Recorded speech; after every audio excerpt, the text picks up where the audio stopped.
ఓం నమో శ్రీ లక్ష్మీ వెంకటేశ్వరాయ శ్రీ మహాగణాధిపతయే నమః. ఉగ్రం వీరం మహావిష్ణుం జ్వలంతం సర్వతోముఖం నృసింహం భీషణం భద్రం మృత్యుర్నమామ్యహం. ప్రేక్షకులకి నమస్కారాలు తెలియజేస్తూ మనం మే నెలలో మన యొక్క రాశుల వారికి ఎలా ఉంటుంది అనే విషయం తెలుసుకుంటూ మనం మే నెలలో గ్రహాల యొక్క పరిస్థితి కూడా అందులో మనం తెలుసుకుందాం. మే నెలలో వృషభ రాశిలో గురుడు యొక్క సంచారం, కర్కాటక రాశిలో కుజుడి యొక్క సంచారం, కన్యా రాశిలో కేతువు, మీన రాశిలో రాహు, శుక్రుడు, బుధుడు, మేషరాశిలో రవి. ఆయన 15వ తారీఖు తర్వాత మరి వృషభ రాశిలో రవి యొక్క సంచారం, గురుడు వృషభ రాశి నుండి మిథున రాశిలోకి మే 15 నుండి ఆయన సంచారం. ఈ విధమైనటువంటి మార్పుల్లో మే నెలలో మన రాశి వారికి ఎలా ఉన్నది అనే విషయాన్ని మనం తెలుసుకుందాం. దానికి సులభమైన పరిహారముల ద్వారా మనం ఆచరించినట్లయితే తప్పకుండా మంచి ఫలితాలు ఉంటాయి. ప్రతి ఒక్కరికి కూడా వ్యక్తిగత జాతక ప్రభావం, ఖగోళంలో ఉన్నటువంటి గోచార గ్రహముల యొక్క ప్రభావం, 2 ప్రభావాలతో మనిషి యొక్క జీవన విధానం సాగుతూ ఉంటుంది. కాబట్టి మనం తప్పనిసరిగా ఈ గోచారము అంటే గ్రహముల యొక్క చారము. గ్రహాలంటే ఆకాశంలో వర్తమానంలో మే నెలలో సంచరించే గ్రహాలు ఎటువంటి ఫలితాలను ఇస్తాయి, మనం ఏ విధంగా చూసుకోవాలి అని భయపడవలసిన అవసరం లేదు. దానికి సులభమైన పరిహారాలు మనం ఆచరించి తద్వారా పాజిటివ్ వైబ్రేషన్స్ డెవలప్ చేసుకుంటూ మనం అనుకూలమైన ఫలితాలు పొందొచ్చు. ఇప్పుడు కూడా జ్యోతిషము అంటే బ్యాటరీ లైట్ల కాంతిని చూపిస్తుంది. కాబట్టి మనకి గ్రహానుకూలత ఉంటే సంతోషం, గ్రహాల యొక్క వ్యతిరేకత ఉన్నట్లయితే సత్ఫలితాలు పొందడం కోసం మనం సులభమైన పరిహారములు మనంతట మనం ఆచరించడం ద్వారా ఎక్కువ ఫలితం ఉంటుందని తెలియజేస్తూ మనం ముందుగా రాశుల గురించి ప్రారంభిద్దాం. మరి ఈ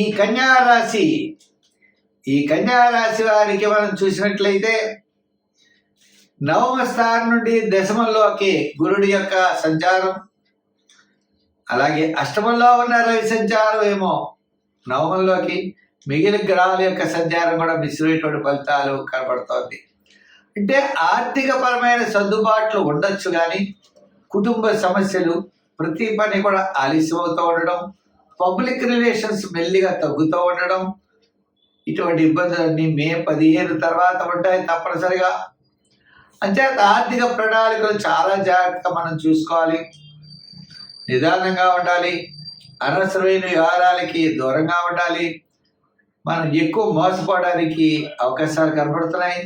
అటువంటి మోసాల నుండి మనం బయటపడాలంటే నిదానం అన్నది చాలా అవసరం. విద్యార్థులకు కూడా సామాన్యంగా కనబడుతోంది.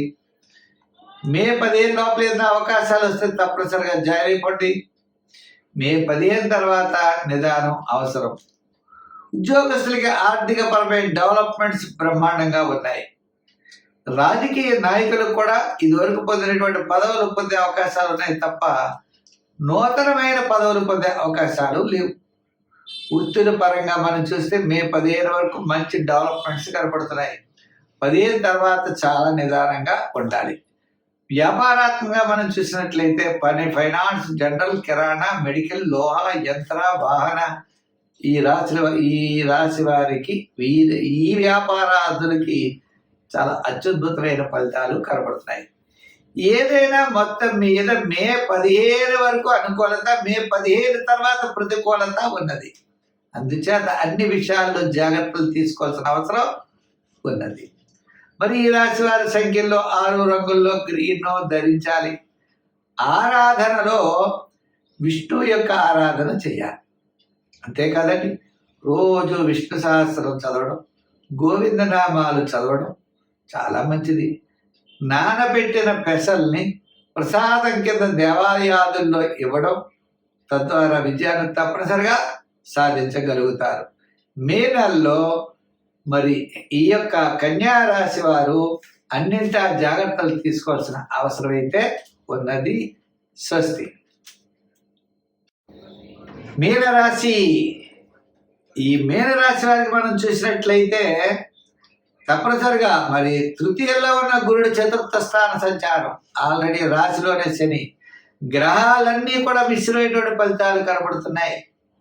అయితే ఆత్మస్థైర్యం కొంతలో కొంత మే 15 నుంచి మే నెలాఖరు వరకు అనుకూలమైన ఫలితాలు ఉంటాయి.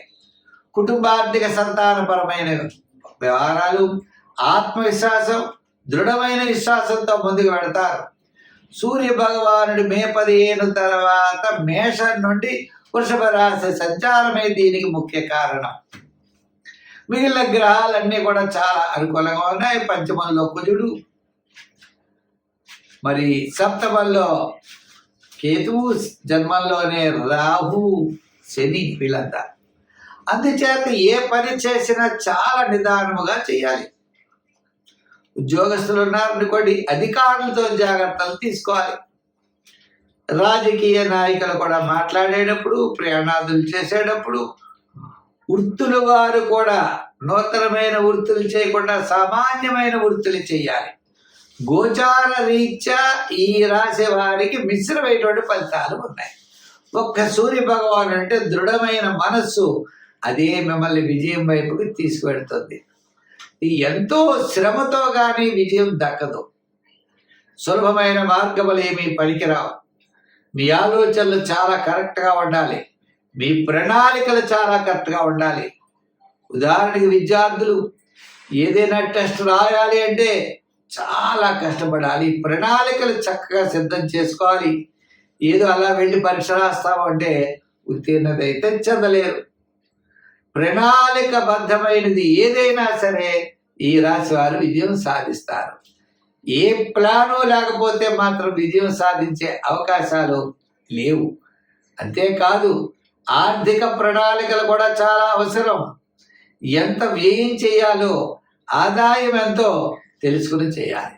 కొత్త కొత్త వ్యాపారాదులు పెట్టుబడి పెట్టడం, కొత్త కొత్త ఆలోచనలతో ముందుకు దూసుకు వెళ్ళడం, కనపడిన వాడికి హామీలు సంతకం మధ్యవర్తిత్వానికి సంతకాలు పెట్టడం, మనం ఏదో చేద్దాం అనుకునేప్పుడు చాలా ఇబ్బందులు ఫేస్ చేయవలసిన పరిస్థితులు ఉన్నాయి. అయితే మరి ఈ గ్రహాలన్నీ ఇలా ఉన్నప్పుడు మనం ఏ విధమైన అనుకూలమైన ఫలితాలు పొందగలం? ప్రమాదాల నుండి మనం ఎలా తప్పించుకోగలం? మన అభివృద్ధి వైపు ఎలా వెళ్ళగలం అన్నట్లయితే సంఖ్యల్లో 3 రంగుల్లో గోల్డ్ కలర్ వాడటం, ఆరాధనలో నవగ్రహ ప్రదర్శన చేయడం, నవధాన్యాల్ని నవగ్రహాల దగ్గర ఉంచడం, అవకాశం ఉన్నట్లయితే శని భగవానుడికి ప్రీతికరమైన తిలలు దానం చేయడం, సమీపంలో ఉన్న దేవాలయాలు ఉన్నట్లయితే అక్కడికి వెళ్ళి శనికి మీరు నూనె ఇవ్వడం, ఇటువంటి చేయడం ద్వారా విశేషమైనటువంటి ఫలితాలు మీరు పొందగలుగుతారు. స్వస్తి.